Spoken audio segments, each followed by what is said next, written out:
E aí, pessoal, beleza? Como é que vocês estão? Tranquilo? Dessa vez a gente vai novamente bater um papo, né, com um colega especial, uma pessoa super querida.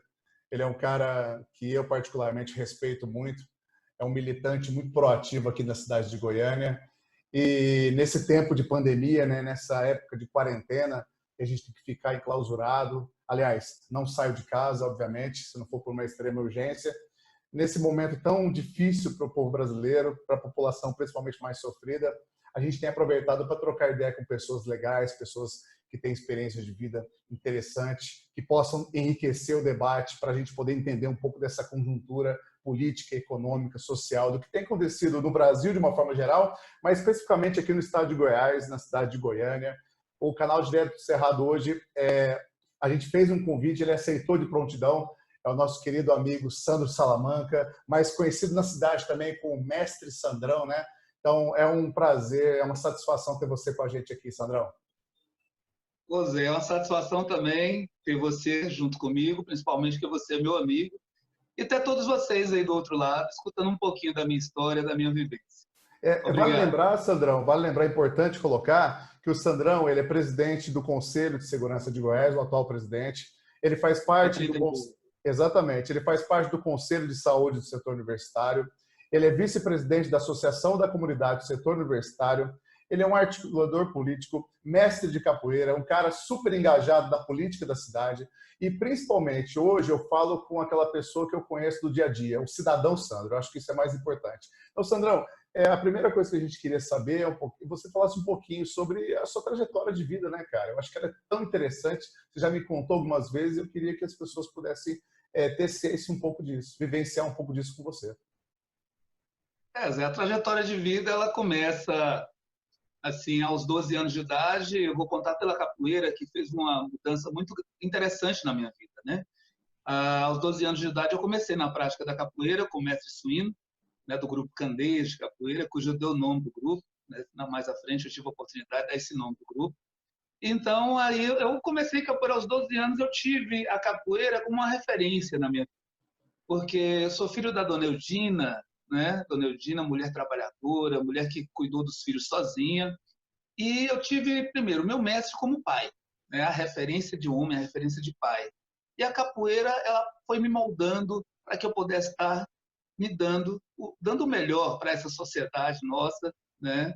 E através dos valores que ela podia me dar ali, que eu podia estar passando para as pessoas, o respeito e tudo mais, né? Então, essa foi uma parte minha da capoeira que adorei bastante. Dentro da capoeira, me tornei professor a princípio, né? Comecei a fazer um trabalho com crianças carentes na UEC Norte Ferroviário, em comunidades mais carentes. Então, foi um ótimo trabalho.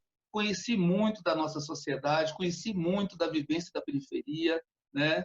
E eu respeito muito isso aí, né? Mais adiante, eu tive a felicidade de fazer um trabalho fora, Zé. Fazer um trabalho na Espanha. Fiquei 8 anos fora. Nesse período que eu fiquei fora, primeiro que eu fui porque devido eu tinha acabado de casar e a minha esposa ela tinha que fazer um doutorado fora, né? Tinha que fazer um doutorado fora e eu fui com ela. Fui com ela, comecei a dar aula de capoeira, da prática da capoeira. Mais adiante, consegui os meus papéis, né, para trabalhar. Comecei a trabalhar em escolas na Espanha, né? Foram 3 escolas maravilhosas, onde eu trabalhava com crianças e adolescentes. Montei a Associação Brasileira de Salamanca. Eu vivi em Salamanca, na Espanha. Uhum. Montei a Associação Brasileira de Salamanca, que o intuito era ajudar aqueles brasileiros que eles chegavam, né? Tinha brasileiro que chegava, não sabia muito bem como é que funcionava a logística da cidade, tudo. Então a gente estava ali para estar ajudando essas pessoas, principalmente estudantes, que Salamanca é uma cidade importante, uma cidade assim, onde tem muitas universidades e tudo, né? E os estudantes chegavam ali meio perdidos, principalmente os brasileiros, e a gente estava ali para acomodá-los, ajudá-los no que fosse necessário, né?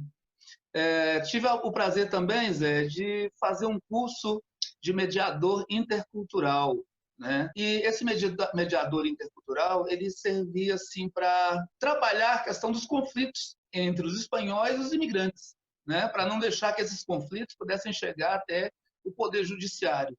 Então eu estava ali explicando as partes, né? o que era a cultura de um, a cultura de outro, para que tivesse o respeito entre todos, né? Para que pudesse conviver melhor, né? Fiz um curso, Zé, na Espanha, de empreendedor, que era a Ginga de Corpo Produções e Eventos Culturais.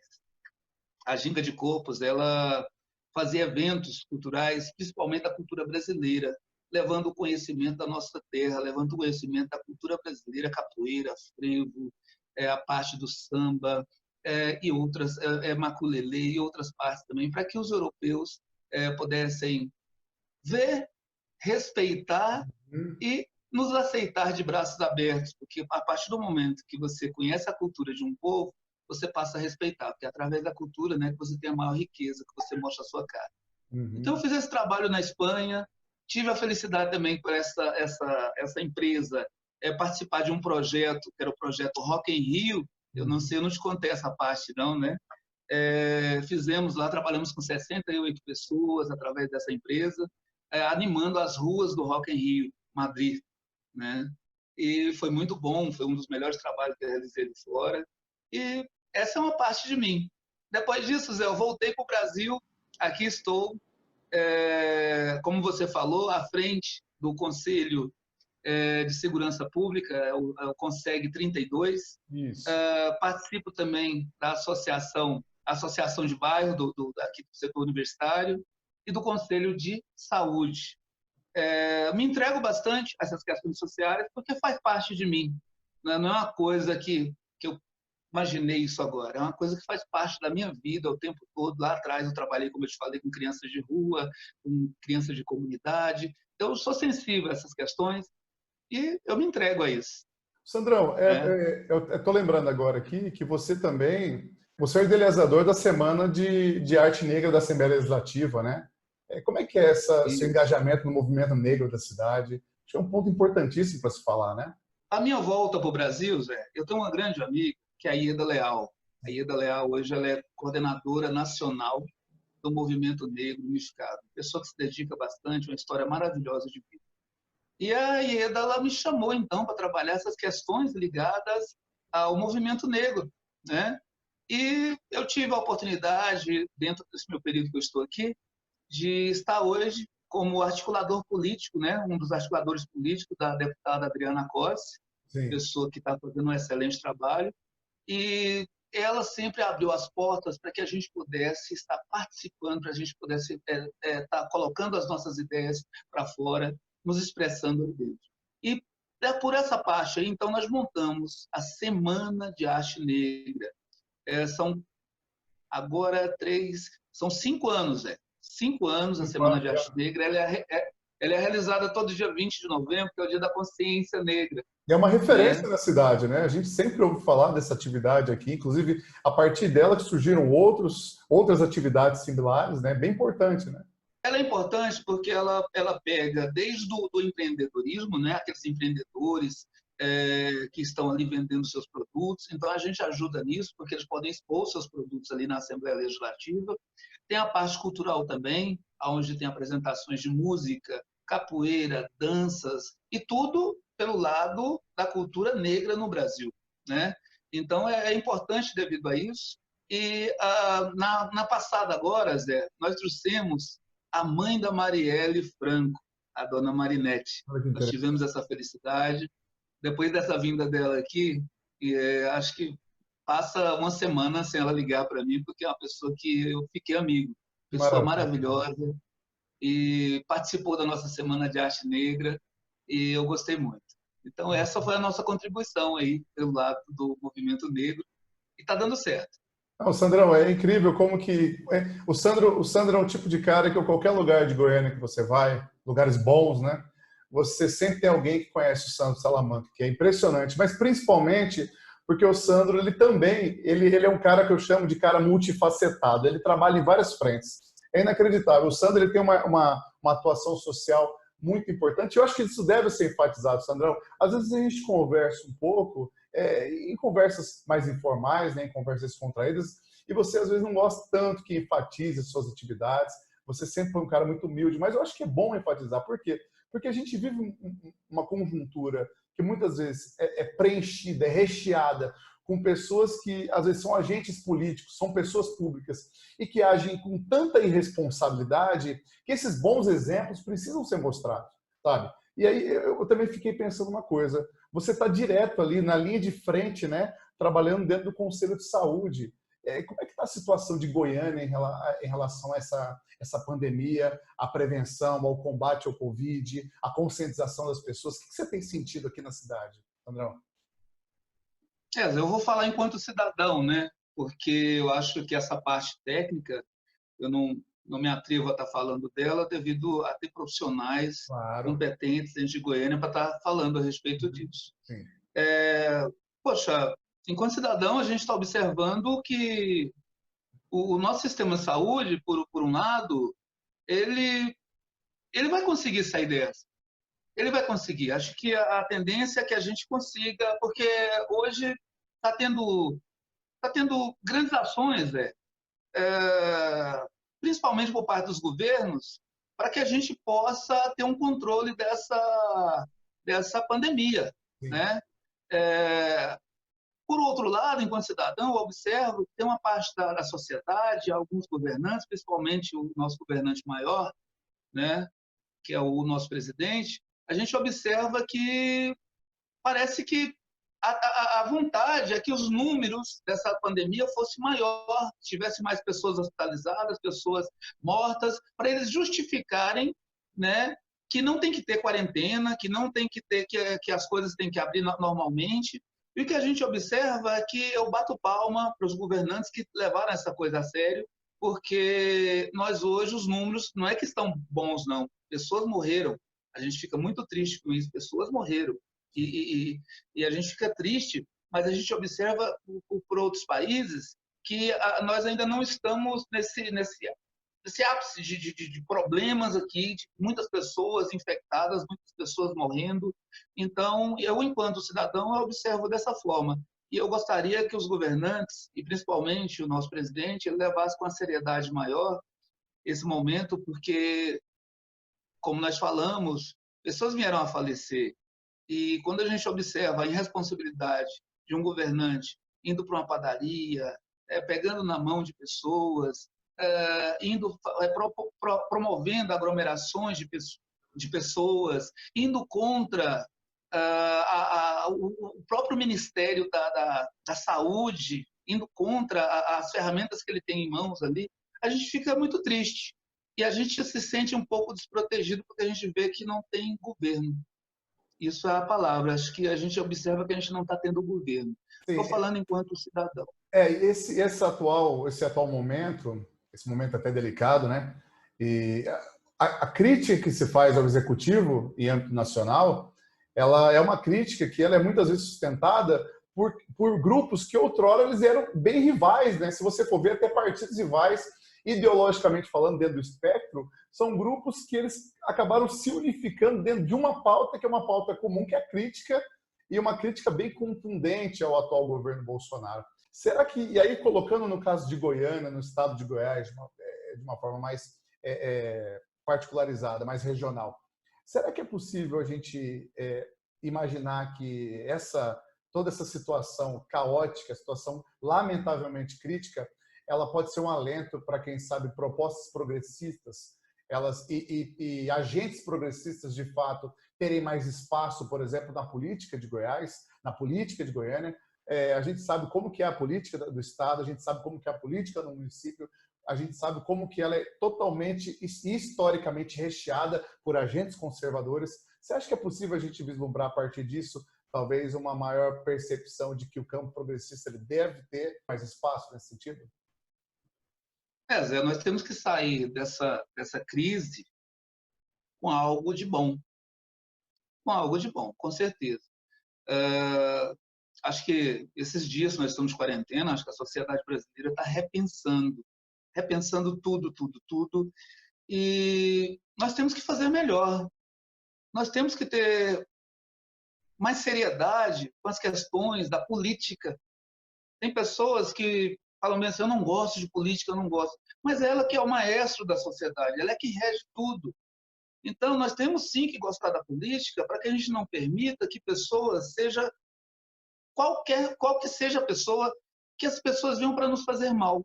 Porque é através da política que a minha família vai estar resguardada, que o meu filho vai estar resguardado, que vai ter segurança pública, que vai ter saúde, que vai ter esporte, que vai ter lazer, coisas que estão faltando no nosso meio.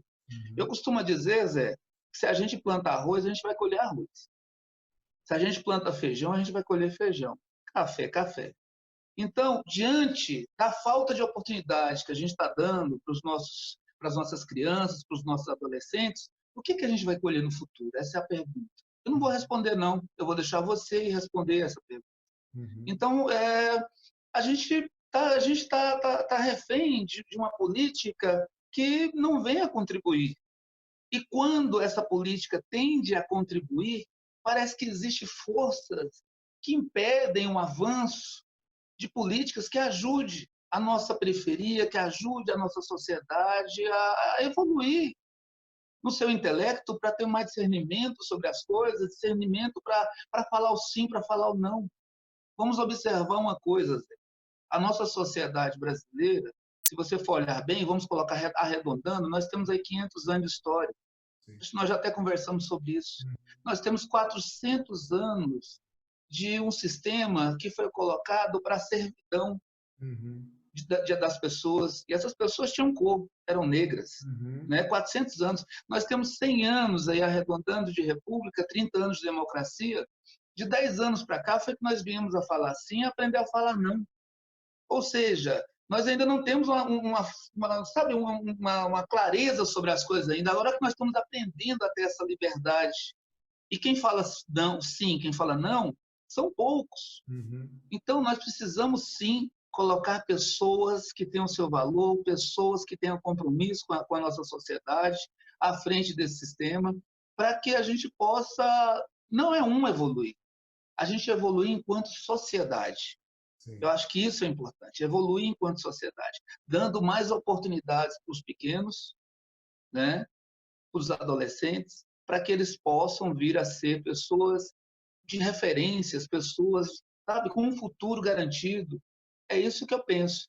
Passei um tempo lá na Espanha, como você falou, e a gente vê muitas experiências que eu gostaria de estar colocando aqui para o nosso país, né?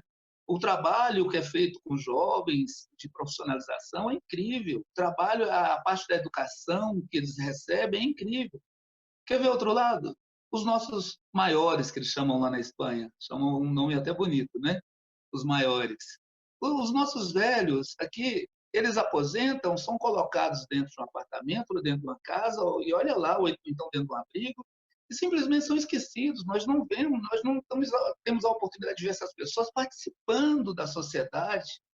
Lá na Espanha, não, nós temos um abrigo, a Casa dos Maiores, centro de convivência, seria um centro de convivência onde essas pessoas elas vão para ali, sim, fazer jogar, conversar, ter o acompanhamento da prevenção, da parte médica, elas se sentem felizes e até namoram, coisa que eu admirava muito, né? Ver nas praças de Salamanca aquelas pessoas maiores de mãozinhas dadas, conversando, e era bonito isso para mim. Então, acho que a nossa sociedade precisa repensar essas questões sociais. Temos que ter, Zé, cultura. Nós não temos. O investimento na cultura, você viu aí, é zero praticamente. Temos que ter esporte. Se a gente não se colocar para tratar essas coisas como elas devem ser tratadas, nós vamos perder os nossos jovens, os nossos adolescentes. Eu não quero isso. É essa a minha preocupação. Então, quando você fala que a gente tem que repensar essa questão política, vai ter. Então, acho que é por aí. E nós temos que sair, então, dessa pandemia pensando. Estamos aí, não sei quantos dias, 40 falamos com 40, né? Mas estamos há tantos tempos aí dentro de casa, então nós temos que pensar um pouquinho. Nós começamos a enxergar a nossa família, começamos a enxergar a nossa sociedade, e agora o papel de cada um é importante. Sim, sim. Para ter mudanças. Sandrão, e assim, um recado, se fosse para poder dar um recado para as pessoas, principalmente se a gente for falar daquela pessoa, do jovem, né? Daquele adolescente, ou daquela pessoa que está ingressando agora na vida adulta, a gente sabe que nós vivemos num país que existem inúmeros cenários distintos, com inúmeras trajetórias. Muitas trajetórias são labirínticas, a pessoa ela não sabe para onde está indo, não tem tanta oportunidade. E a gente nota também que talvez isso seja um obstáculo para um engajamento mais efetivo, seja na prática política, seja, por exemplo, numa atividade cultural. Então, qual o recado? Você que é um cara que tem uma história de vida fantástica, tem uma biografia maravilhosa, está construindo ela ainda, né? E vai ter, certamente, a sua biografia vai ser muito extensa, você é um cara muito proativo, eu admiro muito isso em você. Qual que é a dica que você dá para esse jovem, para esse cara que entrou na vida adulta agora? Qual é a dica que você dá para essas pessoas? O que você recomenda a partir da sua experiência de vida para esses jovens? O que eu tenho a falar é que você pode. Estou falando diretamente para você, adolescente, você jovem. Você pode mudar os rumos do nosso país. E nós precisamos que você tenha consciência disso. Só que não adianta, Zé, só essa pessoa ter esse conhecimento de que ela pode fazer a transformação. Uhum. Aí vem a parte que nós falamos agora há pouco, que é da gente dar recurso para que esses jovens, esses adolescentes possam mudar, fazer essas mudanças no futuro. Então, aí vem o investimento na educação, não adianta outra palavra. Então, você jovem, saiba que você pode, então estude, leve a sério os seus estudos, ele faz a sua transformação. Nós temos que trabalhar essa questão cultural, essa questão esportiva, para que os jovens possam ter referências, né? E eu acho que nosso Brasil tem tudo para mudar, mas temos que erguer a cabeça e todos juntos propor essas mudanças. Então, a mudança está dentro da sua própria casa, a mudança está em todos os espaços sociais. Maravilha demais, Sandrão. Olha, o nosso tempo ele é bem rápido, bem curto, né? Dá para a gente conversar aqui durante horas e horas. Eu e o Sandro, a gente mantém um contato de amizade também, é um grande amigo meu. E assim, Sandro, eu só agradeço, Sandrão, agradeço muito que você topou bater um papinho com a gente, sabe? Eu acho que essa mensagem, esse bate-papo, ele é importante. Muitas pessoas nesse momento, elas querem assistir coisas produtivas. Às vezes as pessoas perguntam, poxa, mas a gente está em casa sem fazer nada. Poxa, tem tanta coisa legal para você fazer. Vai ler um livro, vai assistir um seriado bom, vai ter acesso à informação, mas informações que não sejam produzidas com o intuito de desvirtuar determinados fatos. E também assistam vídeos. E assistir vídeos, dependendo do vídeo que você assiste, você certamente vai ganhar e vai enriquecer muito a sua bagagem cultural, o seu conhecimento intelectual, tá? Então, eu agradeço muito o colega Sandrão, o mestre Sandrão, né? Sandro Salamanca, por ter participado desse bate-papo conosco. Sandro, eu posso deixar, quem quiser entrar em contato contigo, eu posso deixar o seu Facebook aqui, algum tipo de contato, Instagram, rede social, Twitter, canal de YouTube, eu posso deixar na descrição do vídeo? Poxa, é uma satisfação. Ixi, muito bom mesmo, adorei. Pode deixar sim, adorei falar com você, com o seu pessoal, seu canal. Tá? Eu tenho acompanhado, Zé. Parabéns, hein? Obrigadão. Sandrão, novamente um abraço, obrigado por participar conosco. O contato do Sandrão, do mestre Sandrão, vai estar aqui na descrição do vídeo, quem quiser trocar ideia com ele, tá? E assim, semana que vem a gente posta mais um vídeo. Um grande abraço.